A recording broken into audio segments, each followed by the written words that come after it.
жылы. Кешіріңіз. Сізді экранға дұрыс көрінбей тұрсыз. Телефонды сәл өзіңізден алыс ұстасаңыз. Сәл алыс ұстаңыз. Өйткені сіз көрінбей тұрсыз. Енді дұрыс болды ма? Енді дұрыс болды. Кішкене дұрыс болды ма? Бұдан да кішкене алысырақ ұстасаңыз. Енді болды. Жақсы.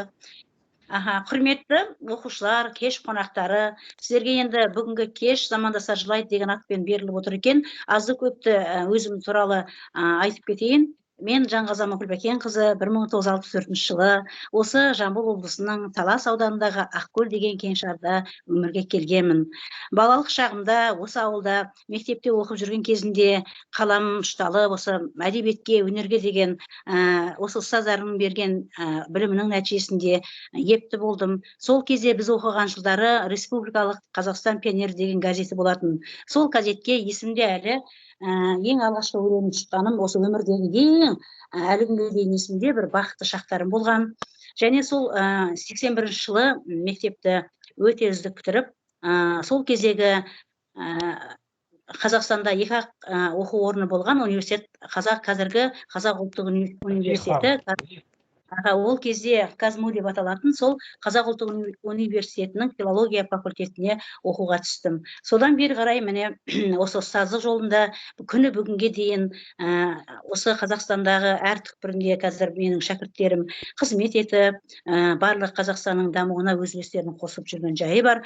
Ұстаздық еңбек етіп келемін. Осы өлеңдерімді ұстаздық өнер жолында екеуін ұштастырып жүрген жағдайым бар. Және осы мектепте оқыған кезде әсіресе мен әрқашанда тағзым етемін. Қазір өздеріңіз көретін болатын шығарсыздар. Алғашқы кешімде де ол кісілерді шақырған болатынмын. Сол кісілердің, сол қазақ тілі мен әдебиет берген ұстаздарымның білімнің, солардың берген тәлім-тәрбиесінің нәтижесі болар. Мен осы қазақ тілі әдебиетінің пәніне, яғни өзімнің ана тілімді байрақ етіп, ұлтым үшін, халқым үшін осы тілді мақтан етуге, тілімізді насихаттауға бел буған жайым бар. Сол 81 жылы әлі есімде, 25 мамыр соңғы қоңырау кешінде мен осындай ұстаздарыма екінші өлең жолым жинақталған, төселген. Бұрын енді әр іс-шараға ұстаздарым тапсырма беретін күні бүгінде. Сол кезде әнімді, жырымды арнап жүретінмін. Ал бірақ енді сол соңғы 81 жылғы мектеп бітіріп жатқан кездегі менің өлең жолдарым әлі есімде. Соны сіздерге қазір оқып берсем деймін. Қиялыма қанат бітіріп, арманымды алға сүйреттің, өмірдің сырын ұқтырып, күресуге үйреттің. Баулыдың нәзік гүліңді, жоқтатпай ата-ананы, бойыма құйдың білімді, ойыма құйдың сананы. Ұстазым, сүйем өзіңді, сондықтан тыным таппаймын, өміріммен, ісіммен, еңбегіңді ақтаймын. Алсам деп кетіп барамын, алдағы күннен есемді, қиялмай сізге қарадым, әзірге аға, қош енді. Шығарып тұрсың толғана, шәкіртім едім тірелгіш, айтарым бүгін сол ғана, барлығы үшін мың алғыс деп соңғы қоңырауда осы жалпы ұстаздарыма, соның ішінде сүйем өзіңді деп айтып тұрмын. Осыдан 3 жыл бұрын осы мектепте үлкен кеш болған кезде ол кісі келген. Қазір үлкен жаста, кемелдеген шақта осы Тараз қаласында тұрады. Менің ең сүйікті, осындай жақсы ұлағатты ұстаз болма бірден бір өз үлесін қосқан, ата-анамдай болған Мұхан Иманбеков деген ағайымды ерекше атар едім. Міне достар, менің өнер жолым содан бері қарай келе жатыр. Ұстаздық жұмысты өздеріңіз білесіздер. Адам жанның инженері, өз уақытын аямайтын, өзгеге 1 минутын болса да қиятын ұстаздық жолда осы өлең шығарумен қатар айналысып келген жайым бар. Міне әзіргі таңда бірнеше кітаптар шықты. Әзір 2 кітабым жазылу үстінде дайын болып тұр. Енді Алла бұйырса шығады деген ойдамын. Өмірден көргенім, түйгенім және сіздер сияқты шәкірттерді оқыта отырып, білімдерімен сусындата отырып, қатар алып жүрмін. Оған да Аллаға мың да бір шүкір деймін. Қысқаша өмір жолым осындай, отбасылымын, алтындай ұл қыздарым бар, өмірлік жарым бар, бақытты ананың бір ретінде, әже ретінде өмір сүріп жатқан жағдайым осындай. Жақсы, рахмет. Міне достар, менің қысқаша баяным осындай. Былай кетсем бола ма? Рахмет, Амангүл Бәкенқызы. Олай болса, Амангүл Бәкенқызының 2017 жылғы әдеби кештен үзінді тамашаласақ.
Ендеше екінші бөлімге келсек, Амангүл Бәкенқызы, сіздің рұқсатыңызбен оқушыларымыз өздерін қызықтырған сұрақтарын қойса. Әрине, мен дайынмын жауап беруге.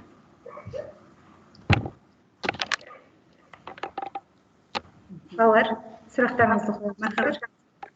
Сұрақтарыңызды қоя беріңіздер. Мархабат. Амангүл Бәкенқызы,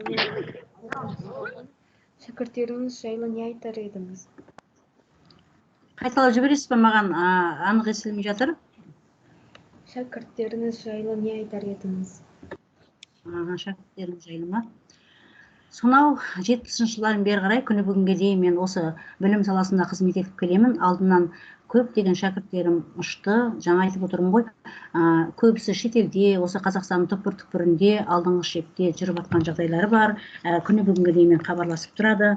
Енді шәкірттер туралы айтатын болсам, менің әрбір шәкіртімді өз баламдай есептеймін.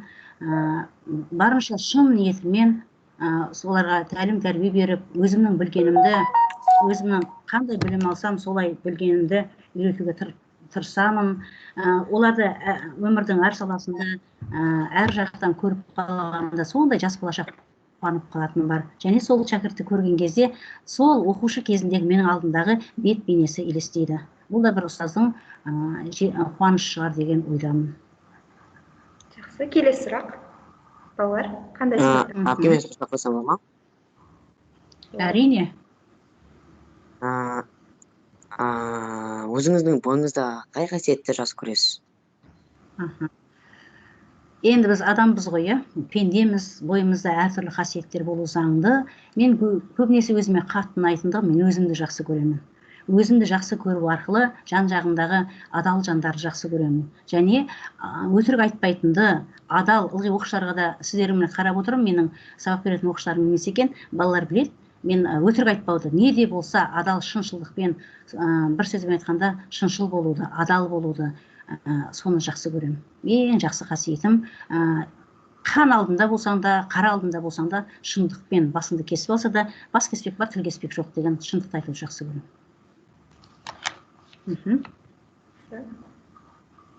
Көп рахмет. Қазақ ақындары ішінде кімге қалай? Қазақ ақындары ішінде техникалық ақау болып жатыр. Қазақ ақындарының ішінде ары қарай ести алмай қалдым, достар. Кімге еліктейсіз? еліктейсіз? Кімдерге еліктейсіз деген ба? Енді қазақ ақындары көп қой бізде, бірақ соның ішінде қазақ ақын қыздарының өзі саусақпен санарлық. Атап айтатын болсақ, Фариза Оңғарсынова, Күләш Ахметова, Ақұштап Бақтыгереева, тағы да кейінгі толқын буындар болып кете береді. Мен алайда осы өзіміздің жерлесіміз, өзім шығармашылықпен жұмыс істейтін Қазақстан мемлекеттік сыйлығының лауреаты Күләш апамызды көбіне сол кісінің өлеңдеріне қараймын, сол кісінің мен ақылдасамын, сол кісінің тәлім тәрбиесін көріп, өлең жазудағы ақындық жолда сол кісінің ұстазым деп санаймын.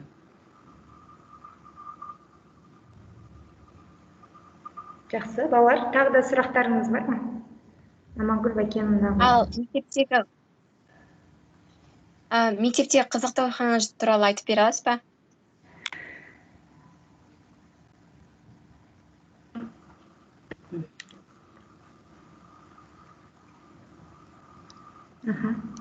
Амангүл Бәкенова, сұрақ естілді ме сізге?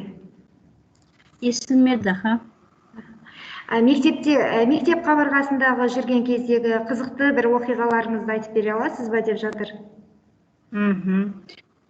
Мектепте мен енді ұстаздарым айту бойынша өзі мектепте старшысы деп атайды ғой, сондай болғам 10 жыл бойы. Ең бастысы менің қызықты қазір класстастарым айтады, өзіме байқалмайды, талап етеді екен. Олар жаңағы ол кезде бізге жақсы оқитын оқушылар, пионер болғанбыз, октябрят болғанбыз, сол жақсы оқитын оқушыларға көп апайларымыз, ағайларымыз сенім артатын болу керек, үнемі тапсырмалар беретін.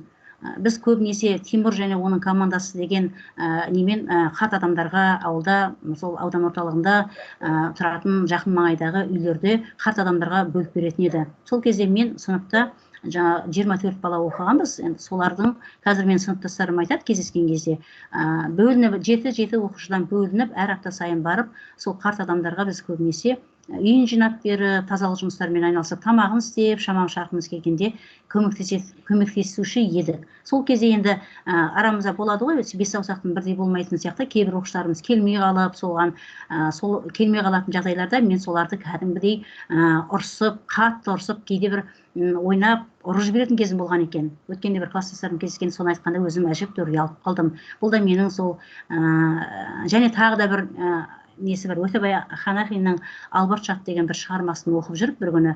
Ол кезде мен айтып отырмын, мен балалық шағым болған жоқ, өйткені мен ата-анам өмірден ерте озды. Сондықтан өмірдің ащысын да тұщысын да тата жүріп, бірде бір қойдың кезегіне бардым. Мен жасырмаймын, кейбіреулер айтады, ой, көктен түскендей болып, шындықты айтпай жатады. Жаңа өзім айтпақшы, мен шындық қасиетім бойынша бір қойдың кезегін бақтым мен. Сөйтіп далада біздің ауыл Райхан Алмасбекқызы отырса, осында біледі, не болатын. Көктал деген жер бар, енді бірінші деп атайды. Сол жерде мал бағып жүрген кезде мен жаңа Өтебай өзім кітап оқығанды өте жақсы көретін едім. Сол жаяу, әрине атпен емес, жаяу, ауылдан көп алыс емес. Сол Албырт шақ деген Өтебай Ханахинның өмір мен сені сүйемін деген 2 кітабын құшақтап барған ғой. Сол кешке дейін бір оқып бітіріп қоятын бала көңілім, соны бітіретін сияқты болып апарғам. Соны оқып отырсам, малдардың бәрі жоқ. Кітапқа беріліп оқып кеткен ғой. Бір қарасам малдар жоқ. Әрі қарай, бері қараймын. Сөйтіп әбден тілім салақтап, қуып жүрсем, ол малдар енді әуіт деген болады бізде, қызыл әуіт, шұңқыр әуіт деп аталады. Су іздеп кетіп қалған екен. Әйтеуір менің бағыма қарай соны іздеп жүріп тауып, кешке айдап келгенім бар. Сол өзімнің есімнен кетпейді. Қазір енді сіздерге ол бір өзімнің балаларыма да, немерелеріме айтсам, ертегі сияқты болып көрінеді. Біз сол кезде барлық жұмыстарды істейтін едік. Отын да шабатынбыз, мал да бағатынбыз, барлығын. Сол кездегі бір есімге қатты қалған балалық шақтағы бір естелік осы болар деп ойлаймын. Кітапқа соншалықты беріліп, кітапты оқып кеткенсіз ғой. Солай болып тұр ғой.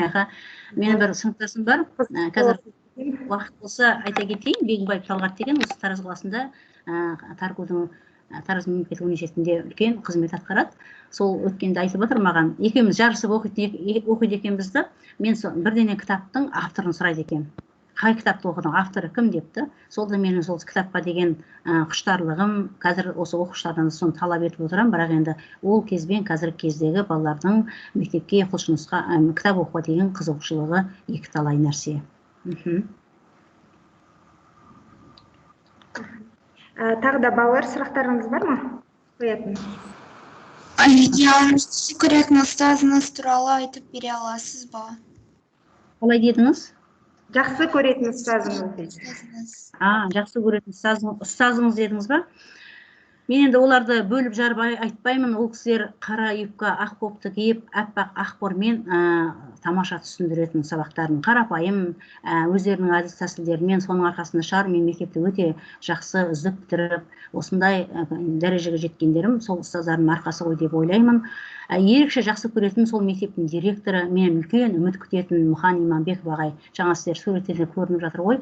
Ол кісі мені химик боласың деп ойлайтын, өйткені мен химия пәнін өте жақсы көреді екем. Бірақ алайда жаңа осы менің ақындық, өлеңге деген құштарлығым, осы бірден бір себеп болды ау деймін. Мен химик емес, осы әдебиет пәнінің, қазақ тілі пәнінің ұстазы, яғни филология факультетіне түстім. Оған бірден бір себеп, ол кезде мектепті алтын белгімен бітірген оқушыларға конкурстан тыс қабылдайды, және үшінші бір шығармашылық жұмыс болатын. Сол менің мақал мәтелдерім, мақалаларым, кешіріңіздер, өлеңдерім газет бетіне жарияланып, соларды жинақтап, сол конкурстан тыс қабылдайтын еді. Осы да бірден бір себеп болған ба деп ойлаймын. Ерекше жақсы көретін, бәрін жақсы көрем, алайда ерекше жақсы көретін ұстазым Мұхан Иманбеков. Ол кісі менің әкемдей болған, маңлайыма сипап, мектепке келгенде мен ең бірінші үлкен үміт күтіп, қазірде жаңа айтып отырмын ғой, өмірімен ақтаймын деп, сол өмірден өткенде өзі айтты, өмірімен ақтадым ау деп ойлаймын. Одан кейін әсіресе қазақ тілі әдебиетінен беретін ұстаздарым әлі көзі тірі. Орал әпкейім менің, Сағындықова және Сара Смеклаева деген әпкейім де, олар да мені қазақ тілі әдебиетінен берген. Ол кісілерде көп үміт күтетін, сенің тіл орамың жақсы, мақалдатып сөйлейсің деп мені жетектеп отыратын. Осы кісілерді әлі күнге шейін мен қандай биік тауға шықсам, сол кісілердің үлесі бар деген ойдамын. Олай болса, балалар, келесі бөлімге көшейік. Оқушылар өздерінің сұрақтарына жауап алған болса, келесі кезең қонақ кәде бөлімі. Әсем, сөз кезегі сізде. Сәлеметсіздер ме, құрметті бүгінгі іс-шара қатысушылары. Мен сіздерге 3-ші бөлім қонақ кәде бөлімін таныстырғалы отырмын. Біз қазір Амангүл Бәкенқызы мен жағдаятты оқиға көрсеткіміз келіп отыр. Амангүл Бәкенқызы, егер сіз келсеңіз, біз бастайық. Әрине, келісемін. Қандай екен деп таңғалып отырмын енді. Қазір жағдаятты оқиға мынандай. Бір ауылдық мектепте жас ақындар үйірмесінің жетекшісі ретінде сіз тағайындалайын деп отырсыз. Жалпы өзіңіздің кандидатураңызды ұсынып дауыс жинау керексіз. Ал мен мектеп директор ретінде сізді сайлау алдында сіздің шеберлігіңізді көргім келеді. Сондықтан да мен сізге қазір белгілі бір сіздерге байланысты суреттер көрсетіп отырамын. Ал сіз осы импровизациямен алдын ала дайындалған мәтініңізде осы сөздерді қолдана отырып, халыққа ұсынуыңыз қажет. Мен енді алдын ала дайындалған жоқпын ғой, қазір ойыма қандай инсайттар келеді, соны айтуға тырысамын енді, жақсы. Өте қуаныштымын. Бірінші сурет. Осы сурет туралы айтайын ба? Мен енді сіздердің қазір түсінгенім бойынша, мен жас ақындардың үйірмесінің жетекшісі болып сайлап тұрсыз, сіз мектеп директоры ретінде, солай ғой. Ал енді мен енді кімнің алдында айтуым керек? Соны түсіндіріп жіберсеңіз. Халықтың алдында таныстырасыз. Халықтың алдында. Енді осы суретті арқау етіп қоя. Олай болса, мен мына суреттен ұлттық тағамдарды көріп отырмын.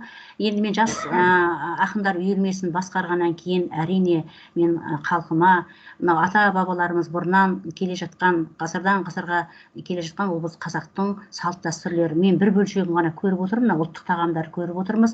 Ол қазақтың салт дәстүрлері біздің ұлттық болмысымызды, мінез құлқымызды көрсетеді. Олай болса, біздің жас ұрпаққа мен жаңа ақындардың үйірмесінің жетекшісі ретінде алдындағы балаларыма, шәкірттеріме әрине мен қазақтың салт дәстүрлерінің озығы бар, тозығы бар, озығы барларын үйреткен болар едім. Себебі ол біздің рухани құндылыққа басты мақсатым менің қазақта мынандай мақал бар, 6 күн аш болсаң да салтыңды ұмытпа дейді. Сондықтан біздің қазіргі ұлы тұлғаларымыз, кешегі бүгінгі ұлы тұлғаларымыздың барлығы осы қазақ дәстүрінен аттап өтпеген. Ол ғасырдан ғасырға қандай заман болса да ұласа береді, ол біздің ұрпаққа аманат. Сондықтан мен оны міндеттімін салт дәстүрімді менің қандай халықтың ұлты болса да және өзім шәкірттеріме үйретуге мен міндетім деп санаймын. Өте тамаша. Екінші сурет. Екінші сурет самолет пе мынау? Ұшақ қой енді, көгілдір аспан.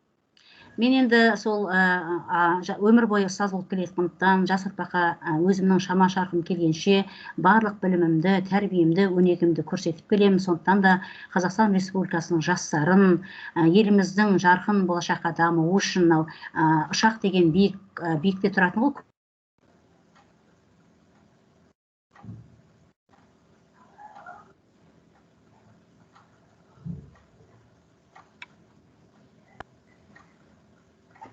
Бірден бір олар Мағжан Жұмабаев айтпақшы, арыстандай айбатты, жолбарыстай қайратты, мен жастарға сенемін деген мен шәкірттерімді, жалпы жастарды биікке өрлеуге, жаһандық қазіргі заман талабына сай білім нәрімен қаруланып, біліммен жоғары көкке өрлеуін қалар едім. Жақсы, естіліп жатыр ма мен даусым? Естіліп жатыр. Үшінші, Тараз деген эмблеманы көріп тұрмын, Тараз қаласын, иә, бұл Тараз біздің мекеніміз, Қазақстандағы ең көне қала. Сондықтан енді мен әрине тағы да шәкірттеріме осы біздің рухани құндылықтарымыздың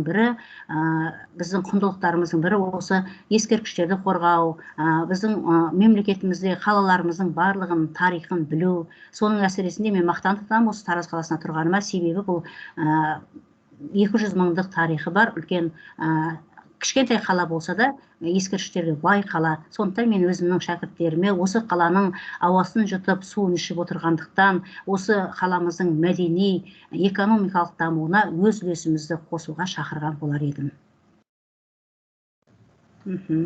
Келесі суретте мен ана мен баланы көріп тұрмын. Мұнда маған мынандай ой келіп тұр бұл суреттеріңізден. Бізде отанымыздың дамуы, еліміздің дамуы, ол біздің әрқайсымыздың тәрбиемізге байланысты. Ол тәрбие ең бірінші отан отбасынан басталады дегендей, отбасынан табылады. Мен мына жерде отбасы құндылығын көріп отырмын. Ананың балаға деген махаббаты, қазіргі кезде өкінішке орай елімізде, халқымызда, өзіміздің арамызда да кездеседі. Мүмкін менің пікірім, бұл жеке субъекті пікірім, мейірімділіктің аздығын байқаймын мен. Жанашыр өзімнің өмір сүрген балалық шағымдағы адамдармен салыстырамын. Сол кезде қазір мейірімділіктің, рухани құндылықтардың азайып бара жатқанын, әлсіреп бара жатқанын көремін. Сондықтан да мен шәкірттеріме әрқашанда отбасы құндылығын бірден бір көрсеткен болар едім. Әсіресе мейірімділікті, үлкенге, ізет, кішіге құрметті айтқан болар едім. Жылқыны келе жатырмын. Біз әрқашанда жылқы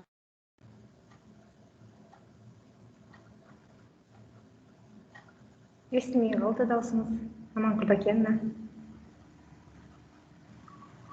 бөлек шәкірттерімді, жан-жағында жүрген адамдарымды, барлығын кітабымда алтын адамдар елі деп атаған едім. Сол сияқты мен өмір сүріп отырған осы қоғамдағы барлық азаматтарды, халқымның ер азаматтарын тұлпарға теңеймін. Тұлпар әрқашанда мені қарап отырмын, шабысы, осы шабыспен біздің білім алып, алдағы қандай қиыншылық болса да еліміздің ертеңіне, болашағына көп осындай шабыспен, яғни біліммен қаруланып, өнегелі тәрбиемізбен баруымыз керек шығар деген ойдамын. Бұл соны. Жақсы, сіздерге де рахмет. Сұрақтарыңыз. Сондай керемет ұйқастырып айтып бере алдыңыз. Тамаша. Жас ақындар клубына баруға ынталанып отырмыз. Өте керемет, жақсы таныстырдыңыз. Әрі қарай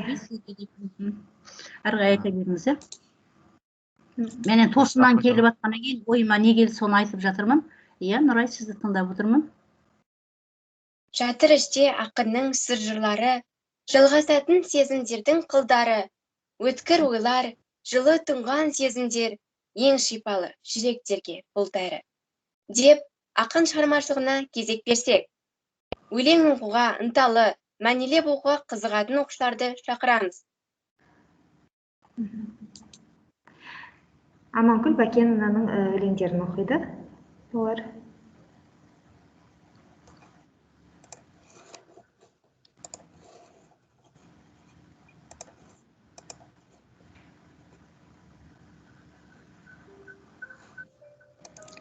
Аманкүл Бәкенқызы. Ана. Ойлап көрші, анадан не қымбаттау. Зор күнә ғой, ана жайлы үн қатпау. Талай ана, сәби үшін ұйқысыз. Тал бесігін, таянумен түн қаттау. Қарапайым, менің ғазиз анашым, едің бізге қамқор, қорған панашың.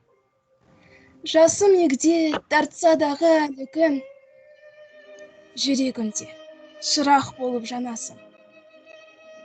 Жылдар өтіп, жатыр жылдар артынан, жаңылар ма жүйрік мезгіл шартынан. Әлі күнге өзіңді ойлап өнімде, ал түсімде іздеймін де шарқырам. Біздер үшін басыңнан не кешпедің? Сырын онда білмеуші едім еш нені. Тіліңді алмай, кірбің салсам жаныңа. Шалды барлық шағымды, ана, кешпедім.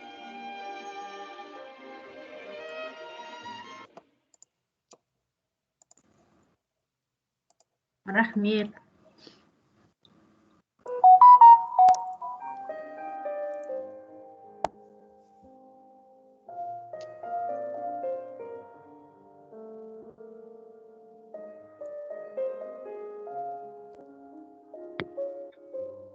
Әкем.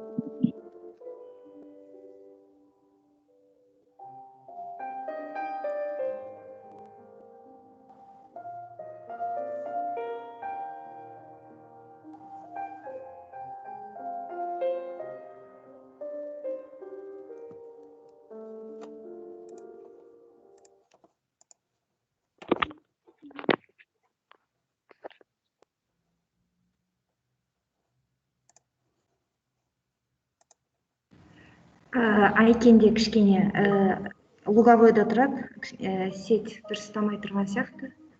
Түсініс қараймыз оған. Айкен, естіп отырмыз ба?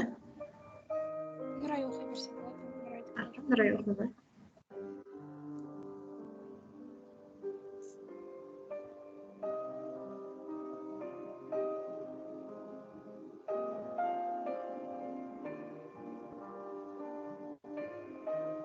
Нұрай оқи ғой, Нұрай. Естілмей жатыр.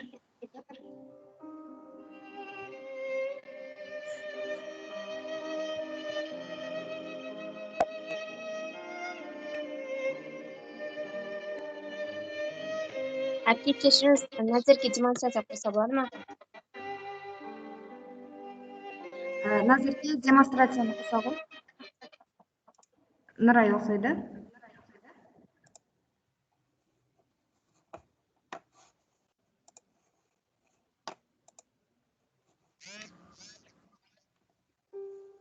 Жанғазы Амангүл Бәкенқызы, жастық шақ. Ескермеппін өтерін балшағымның, балшағымды тамсанып аңсадым мың. Қанша мұңның мен таттым тостағынан, тосады алдан тылсымы қанша күннің. Не сый күтер туған ел осы менен, жүріп келем өмірдің көшіменен. Жалғандықтың жармасып жағасына, ақиқаттың әніне қосып өлең. Бұлдыр күндер күтетін сенсің алда, бір жалт етер көзімді берші жалған. Керек мен де барамын болашаққа, тұтармын енші.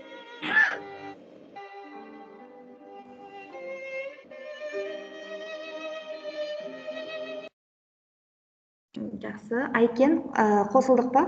Айкен, естіліп тұр ма? Жақсы қосылдым, интернет тартпай қалды. Аха, Айкен оқи ғой.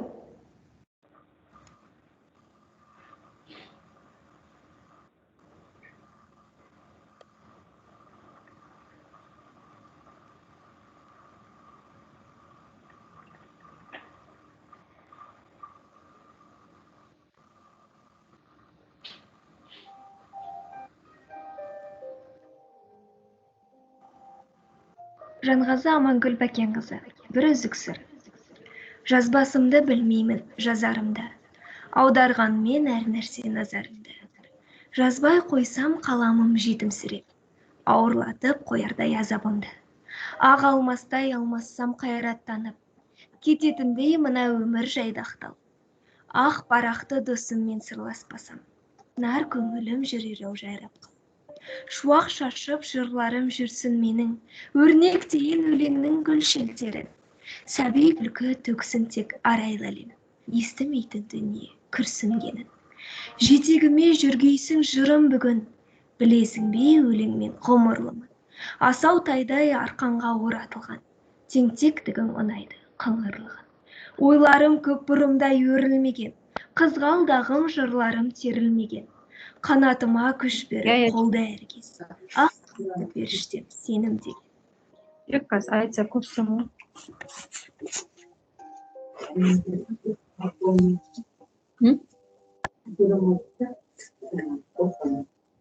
Жаңағысы ба? Nasıl емдеймін?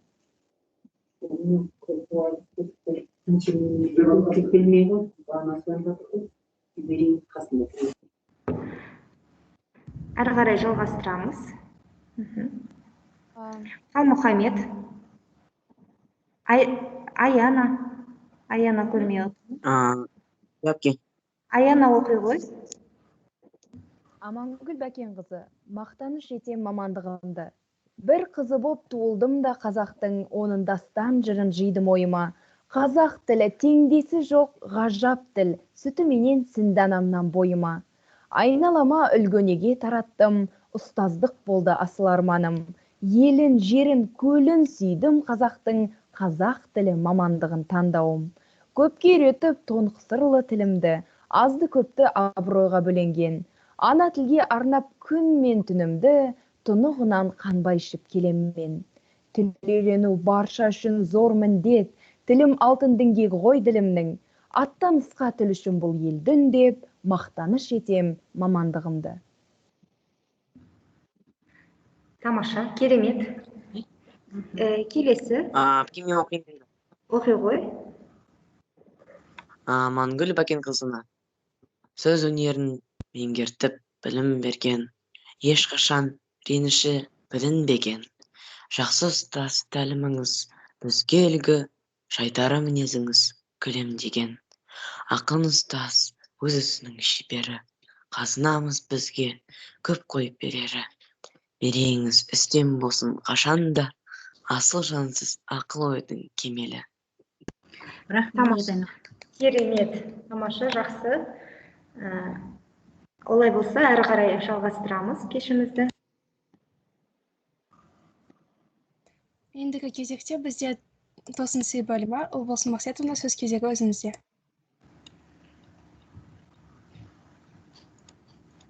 Құрметті қонақтар, қатысушылар, бұл жерде мендегі слайд көрінді ме сіздерге? Сіздер тосын сыйға не деп ойлайсыздар? Қандай тосын сый деп ойлайсыздар? Ақынға қандай тосын сый көрсетеді деп ойлайсыздар? Айтып көрейікші.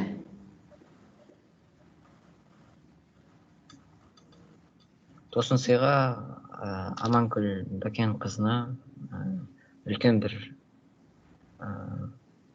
өлең шумақтар немесе осындай тілектер. Жақсы. Біз тосын сый ретінде Амангүл Бәкенқызының сөзіне жазылған ән дайындаған болатынбыз. Әнін жазған Жамбыл облысына еңбек сіңген әнші, композитор, эстрада әншісі Жәнібек Бестеректің әніне жазылған ана туралы әнін қабыл алыңыз.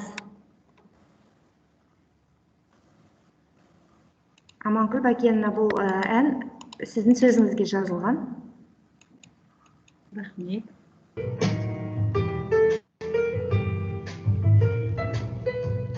Жылдар өтіп жатыр жылдар артынан, жаңылар ма жүрек мезгіл шартынан.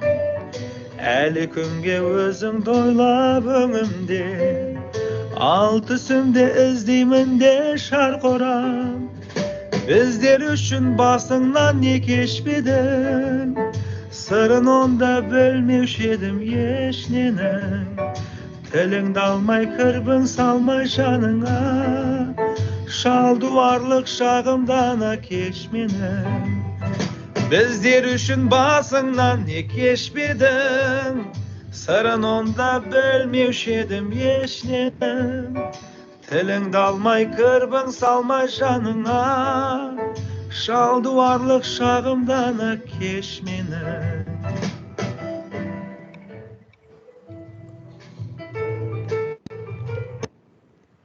Бұл Аманкүл Бәкенқызына тосын сый болатын, яғни сіздің сөзіңізге жазылған ән болатын. Көп рахмет сіздерге. Ендеше, бүгін сізбен болған мектептің өлең өнеріне жақын дарынды замандастарымызға деген тілегіңізді білдірсеңіз. Құрметті де қадірлі, аяулы менің шәкірттерім, бүгін бүгін күн өзі свет өшіп жатыр, менің үйімде де болмай жатыр, техникалық ақаулар болып жатыр. Қыстың көзі, ақ қырауымызда осындай кешті ұйымдастырылғанға мың алғыс айтқым келеді.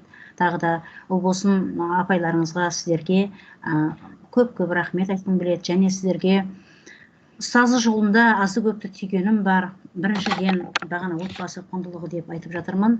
Менің әрқашанда ұстаным осы. Ата-аналарыңызды аялап, көздеріңіздің ағы мен қарашығындай сіздерді осындай дәрежеге жеткізіп, әлі де биік шыңдарға жетелеп отырған жағдайлары бар ғой. Сондықтан ата-аналарыңыздың үмітін ақтаңыздар дегім келеді. Екіншіден, мен ұстазға көп әнімді арнап, сөзімді арнап жатырмын, өйткені адам жанының инженері, сіздер үшін әрбір уақытын мектепте болсын, басқа жердегі ұстаздарыңыз болса да, сол кісілерді аялап, еңбегін ақтаңыздар дегім келеді. Үшіншіден, қазіргі кезеңде сіздерде барлық жағдай бар. Мен сол мектепті өте жақсы бітірсем де, университетті жақсы дипломмен, үздік дипломмен бітірсем де, сіздерге көріп қызығамын. Себебі, сіздерде қазір барлық жағдай жасалынған, ата-аналарыңыз үкілеп отыр, жан-жақтарыңызда жақсы адамдар, мен ұстаздарыңыздың барлығы сіздерге айта қойшы деп қазірдің өзі ұлбосының өздерді еркелетіп ұстап отыр. Сондықтан осы еркеліктерді дұрыс қабылдап, білім нәрімен сусындатып, біздің мектептің біз мақтанышпен айтатын және өмірден, қоғамнан өз орындарыңыз тауып, екі нәрсені қалағанда, бірінші мамандық таңдауда, екінші өздеріміздің жандарыңыздағы өмір бойы адамды таңдағанда, Бауыржан атамыз айтқандай адаспауларыңызды тілеймін. Барлықтарыңызға ақ жол тілей отырып, көңілдеріңіздің шат, әрқашанда көңілдеріңіздің шат, көктемдей болуын, және білімге деген құштарлығыңыздың өте жоғары болуына тілектеспін. Сіздердің өмірлеріңіз жарқын болсын дегім келеді. Жарқын болатын да шығар, өйткені қазір сіздерге барлығына жол ашық, тек қана бір нәрсе бар, ол ниетпен сабақ оқу. Сондықтан осы алған білімдеріңізді әрі қарай өнер, мүмкін араларыңызда поэзия несі болғаннан кейін өнерді қуған адамдарыңыз болса, оны да әрі қарай ұштастыра берулеріңізге шын жүрегімнен аналық ұстаздық махаббатпен сіздерге басымды иемін. Әрқашанда жолдарыңыз ақ жол болсын, өмірден әрқашанда өмірлеріңіз ақ жол болсын дегім келеді. Тілегіңізге көп рахмет. Міне қазір свет жанды, мен де қуанып отырмын, неге бағанадан бері қарай өшіп қалама деген не болып тұр еді. Аяқталмай қалар ма екен деген уайым болып еді. Өкінішке орай қазір жақсы, үйімде свет жанып, қуанып отырмын. Біз үшін уақыт тауып, әңгімелесіп, сұрақтарымызға жауап бергеніңізге үлкен алғыс білдіреміз. Қазақтың қай қиырынан да ұлттың сөз өнеріне айтулы үлес қосқан ақиық ақындар шыққан. Ал Жамбыл аймағынан шығып, осы кешті пайдаланып тағы да осыны ұйымдастырған кураторларға, біздің педагог кадрлерімізге, қатысып отырған қонақтарға, қазір алыстан басқа да біздің оқу орындарынан қатысып отырған әріптестеріміз бар. Соларға да алдын ала барлықтарына рахмет айтқым келеді. Шығармашылық табыс барлықтарына, осындай әдемі кештеріміз көп болса екен, бір-бірімізді тани біліп, ұлттық құндылықтарымызды дарыта берсек екен деген ойдамын. Назерке. Ал жамбыл аймағынан шығып, барша қазаққа ортақ болған тұлғалар біз үшін әрдайым мақтаныш. Ақынын құрметтеген ел озады, ақынын сыйламаған ел тозады. Демекші, ақындарымызға қалай құрмет көрсетсек те артықшылық етпейді. Жыр әлеміндегі жыр сүйер қауымды сусындатар жырларыңыз бен туындыларыңыз ешқашан сарқылмасын. Асылда, ардақты ұстазымыз Амангүл Бәкенқызы. Сүйеп тыңдар шәкірттеріңіз көп болсын. Амин. Бүгінгі кешіміз осымен Сіздердің аяқталды. періште Бүгін алған көңілдеріңіз ақ. әсерлеріңізбен бөлісе отырсаңыздар.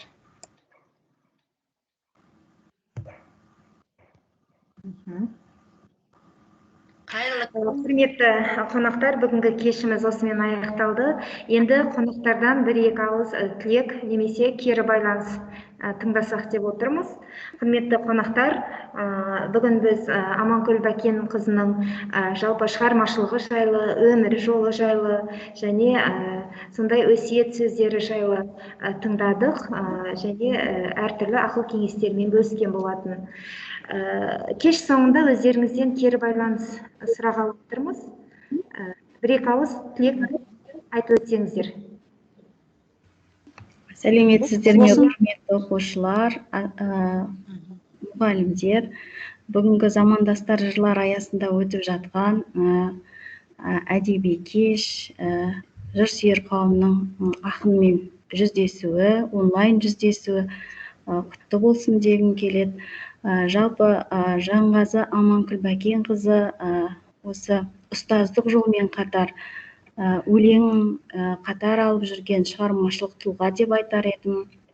Бұл кісімен қоян-қолтық бірге жұмыс жасадық.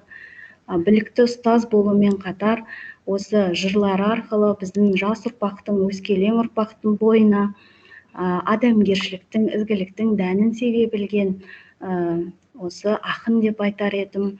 Сізге шығармашылығыңызға табыс тілеймін.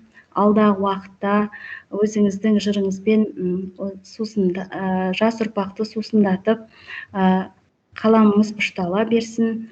Алда тек жақсы жетістіктерге жете беріңіз.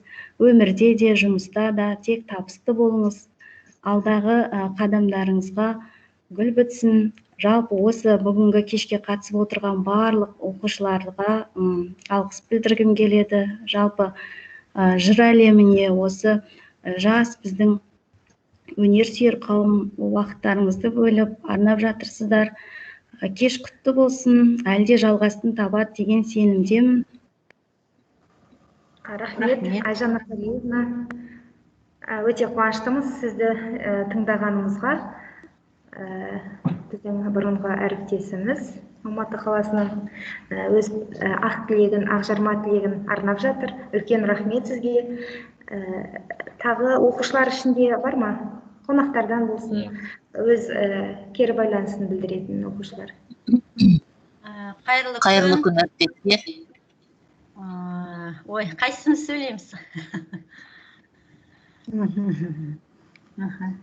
Мен сөйлей берейін, иә? Қайырлы күн, құрметті әріптестер. Оқушылар, бүгін Батыр бабамыз Бауыржан Момышұлының туған жерінде, қасиетті де киелі Тараз қаласында, Назарбаев зияткерлік мектебінде біздің мынау замандасымыз, әрі әріптесіміз, әрі досымыз Амангүл Бәкенқызына арнап керемет бүгін жыр кешін сіздер ұйымдастырып жатырсыздар. Мен бағандан бері осы кештің қонақ ретінде қарап, көкірегімде, көңілімде, көзімде тойып, риза болып отырмын. Сондай бір жақсы кеш өтіп жатыр. Бір сағаттың көлемінде біздің мынау бір өзі қарбалас шақта жаңағыдай кішкене де болса дем алып, көңіліміз көтеріліп қалды. Сол үшін үлкен біріншіден рахмет айтамын оқушыларға. Осы бірлестіктің жалпы қазақ тілі әдебиет бірлестігі ғой деп түсініп отырмын. Мұғалімдеріне, әріптестеріне. Енді Амангүл Бәкенқызы, біз осы апайларыңызбен, құрметті оқушылар, 2013 жылы мынау ел астанасы Нұр-Сұлтан қаласында осы Назарбаев мектептері ашылған жылдары кәсіби біліктілігімізді дамыту мақсатында үлкен осындай жерде кездесіп, сол курста танысып, білісіп, біз барлығымыз, мен енді Қызылорда қаласындағы Назарбаев зияткерлік мектебінің қазақ тілі әдебиет пәнінің мұғалімімін. Сол жерде танысып, өзіміз барлығымыз оңтүстік өлкенікі тумасы болғаннан кейін бір-бірімізді жақын тұтып, сол кезден бастап осындай достығымыз, шығармашылық, кәсіби түрде немесе кәдімгі өмірдегі адал әпке, сіздердің тілдеріңізше әпке деп айтылады ғой, әпке, сіңілі ретінде, замандас ретінде осылай жақсы тығыз қарым-қатынастамыз, байланыстамыз. Дегенмен сіздердің ұстаздарыңызды бүгін мен тағы бір жаңа қырынан байқап отырмын. Жалпы Әбекеңнің ақындығы жайлы естуші едім, бірақ енді өлеңдерін бүгін шын мәнісінде тыңдап, кішкене өзім көңілімізді босатып, ана туралы, әке туралы өлеңдері барлығымыздың жастық шағымызды есімізге түсіріп жатыр, жүрек қылын шертіп жатыр. Соған өзім риза болып отырмын, қуанып отырмын. Енді бұл кісі туралы айтатын нәрсе көп, ауыз толтырып айтарлықтай, мақтауға тұрарлықтай ұстаз, ақын, ана білікті, және сонымен бірге ұлағатты ана, және де абыройлы әже дегендей. Енді жалпы бұл кісінің бойындағы құндылықтарға тоқталып өтейін. Қазір енді өздеріңіз білесіздер, 21 ғасыр, мынау цифрландырылған ғасыр, технологияның дамығаны, мобильді ғасыр деп айтып жатамыз. Қазіргі заманда өзі адам бойында құндылықтардың азайған кездері, шын мәнісінде бір-бірімізбен бұлай күнделікті қарым-қатынас азайған кезең. Міне осындай кезеңде сіздердің ұстаздарыңыздың, яғни Әбекеңнің бойынан бір сондай адами қасиеттерді көп өзім байқаймын. Адамгершілігі өте жоғары, яғни адамды іздеп тұратын, және де адамға бір жақсы бір мотивация дейміз ғой енді қазіргі тілмен, көңіліңді қуаттандырып айтатын сөздері бар. Сондай дос дегенді өте ардақ тұтатын, дос іздегіш, бір апалық ақылын айтуға, көмек қиналған кезеңде көмек қолын созуға даяр тұратын керемет бойында құндылықтары бар кісі. Сонысымен бұл кісіні мен құрметтеймін, өзім шығармашылық болсын, кәсіби байланыс болсын, күнделікті бір-бірімізбен достық, бауыр ретінде, сыйлас ретінде хат жазып, енді әлеуметтік желі арқылы хабарласып тұрамыз. Сондықтан да енді жаңа айтып жатырмын ғой, бұл кісіні жаңа қырынан таныдым деп. Шын мәнісінде Әбеке өлеңдеріңіз, өзіңіз айтқан Күләш апамыздың, тіпті Мұқағали ақынның кейбір өрнектерін, детальдарын көріп қап жатырмын өлеңдеріңізден. Риза болып отырмын шын мәнісінде. Мына ұстаздық жолыңызда көп үлкен еңбектер атқарғаныңыздың да куәсі болып отырмын. Жыр кешін өткізіпсіз. Енді барлығымызда жас кезімізде, студент кездерімізде албырт шақта өлең жаздық, бірақ қазіргі уақытта өлеңімізбен ұстаздық қызметімізді ұштастыра алмаған жағдайларымызда болып жатыр. Ал сіздің бір ерекшелігіңіз осы өнермен мына ұстаздық қызметті алып жүргеніңізге мен тәнті болып отырмын өз басым. Сондықтан да сізге әрқашанда шығармашылық табыс тілеймін. Отбасыңызда тек қана ол қыздарыңыздың, кішкентай немерелеріңіздің қызығын көре беріңіз. Лайым жұмыста денсаулығыңыз мықты болсын, мынау еңбекте тек абыройлы болыңыз. Осы Тараз қаласындағы зияткерлік мектепте жоғарғы деңгейлерде көрсетіп, тіл жанашыры ретінде де танылып жатсыз. Шәкірттеріңіздің алдында өстіп лағатты ұстаз атанып жүре беріңіз. Шәкірттеріңізге да рахмет, қандай керемет онлайн түрде кешті ұйымдастырып, сондай қарапайым, ибалы, инабатты балалар екен көрініп тұр. Мынау жаңағы Қалмұхаммед деген оқушыңыз әп-әдемі сізге жыр арнап жатыр. Осындай сіздің тәрбиеңізді, тәліміңізді көрген ұстаздарыңыз мектептің ертеңгі күнде атын тек жоғарыдан шығара беретін мақтаныштарыңыз бола берсін деп тілек айтқым келеді. Шығармашылық табыс тілеймін өз басыңызға, ең басты денсаулығыңыз мықты болсын. Және мынау ұжымға үлкен шығармашылық тілеймін. Сіздерге көптен көп рахмет. осындай достығымыз, осындай байланысымыз кәсіби деңгейде азаймасын, үнемі жалғасын таба берсін дегім келіп отыр. Жылы лебізбен тілектен рахмет. Ұлбосын, енді мен айтсам болады ма? Ұлбосын. Дауысым естіліп тұр ма? Жанар Темірбекова. Айта беріңіз. Сәлеметсіздер ме, құрметті әріптестер, құрметті оқушылар.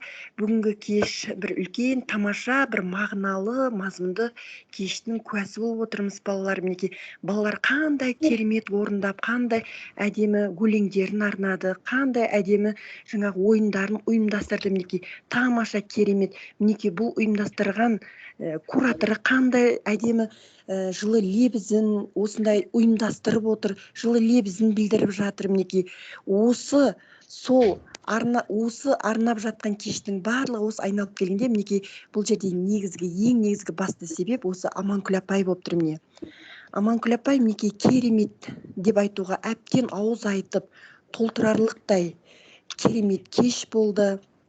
Мынау жаңағы әнмен қойған жаңағы өлеңдеріңіз ерекше бір адамның көңілінен шықты, жүрегімізден орын алды, керемет.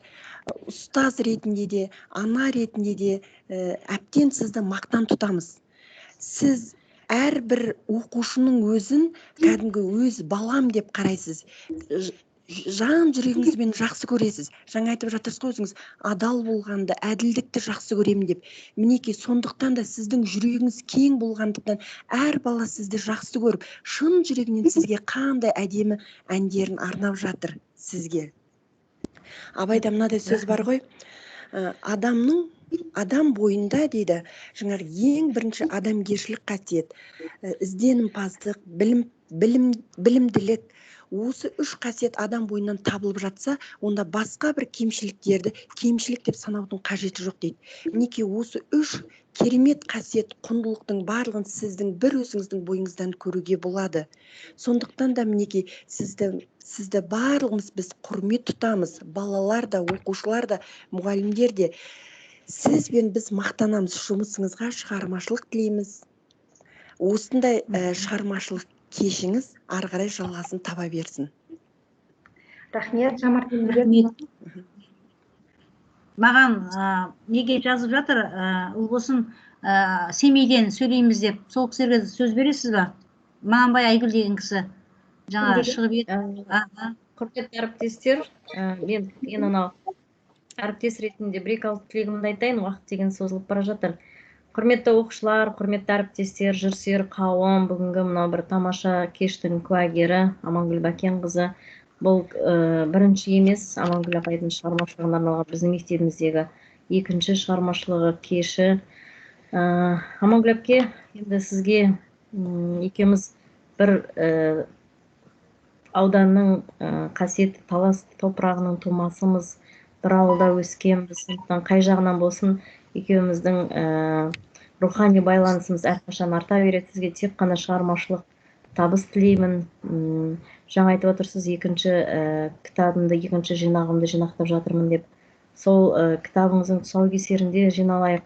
Шығармашылығыңыз тек қана арта берсін, өміріңізді өлеңіңізбен өрнектеп жүре беріңіз. Мына кешті ұйымдастырған, енді себепкер болып отырған ұйымдастырушыларға, Ұлбосын Мақсетқызы, сізге және мынау жырға іңкәр шәкірттерімізге үлкен алғысымды айтамын. Барлықтарыңызға рахмет. Осындай шығармашылық кештер ұстаздарға қолдау үнемі жалғасын таба берсін. Әмин, рахмет. Айгүлге сөз берейікші Семейге. Қайырлы күн, құрметті әріптестер, оқушылар, сіздерге мен шын жүректен алғыс айтқым келеді. Себебі ұстаз ретінде сіздер Амангүл Бәкенқызын басқа қырынан таныптыңыздар. Расында да бұл кісі бізге үлгі тұтарлық әріптес ретінде есімізде қалып жүрсе, енді оның ақын жанды екендігін және оның шығармасын басқа оқушылар, өзінің оқушылары нақышына келтіре оқи алатынын дәлелдедіңіздер. Бұл айтып жатқан бағанағы жоғалып бара жатқан құндылықтардың қайтадан өрлеуіне, қайтадан туындауына себеп болған іс-әрекеттеріңіздің бірі. Әрдайым осындай құрмет ұстаздарыңызға көрсетсеңіз келсеңіздер, осындай құрмет сіздердің алдарыңыздан шығады деп ойлаймын. Расында да ұстаз деген ол ақын жанды адам, ұстаз деген ана жүрегі кең адам, ол бәріне уақыт табады, өзіне таба алмаса да. Сондықтан Амангүл Бәкенқызы, сіз осы ұстаздықтың қиын жолында қаламыңызды тастамай, өлеңмен өміріңізді, әсіресе ұстаздық жолыңызды өрнектеп жүргеніңізге ризамын. Әрдайым осындай жетістіктеріңіз көп болсын, және жақсы күндерде, сәтті күндерде жолығайық.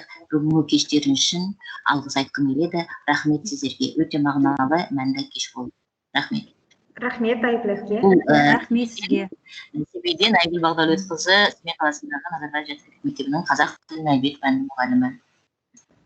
Рахмет, жылы лебізіңізге. Семейден. Рахмет.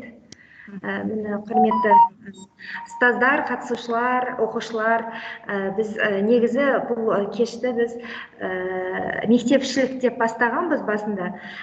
Сөйтсек бұл өте көлемді, республикалық көлемде өтіп жатыр, қонақтар өте көп қатысып жатыр. Біз өте қуаныштымыз осындай балалардың белсенді қатысқанына, қонақтарымыздың белсенді қатысқандарына. Балаларға үлкен рахмет айтамын. Сондай жауапкершілікпен дайындалды, және олардың кураторларына рахмет айтамын.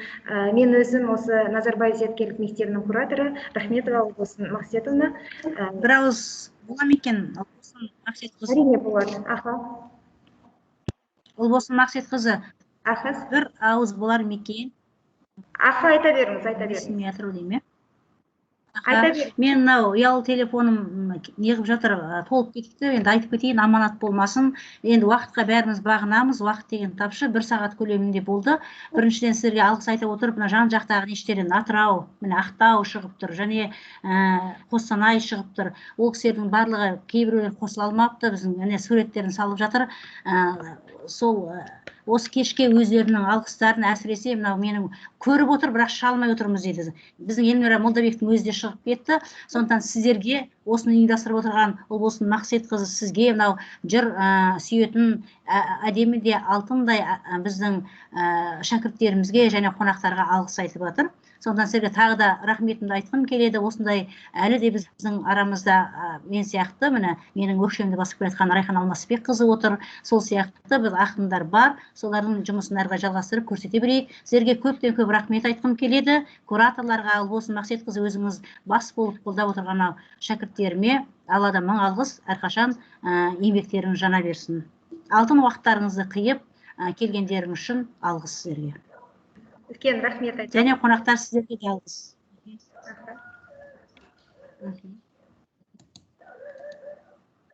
Құрметті қонақтар, олай болса жақсы. Бүгінгі кешіміз аяқталды. Сау саламатта болыңыздар. Сау болыңыздар. Жақсы күндерде кездескенше. Рахмет. Сау болыңыздар. Рахмет. Сау болыңыздар. Рахмет сіздерге. Жақсы.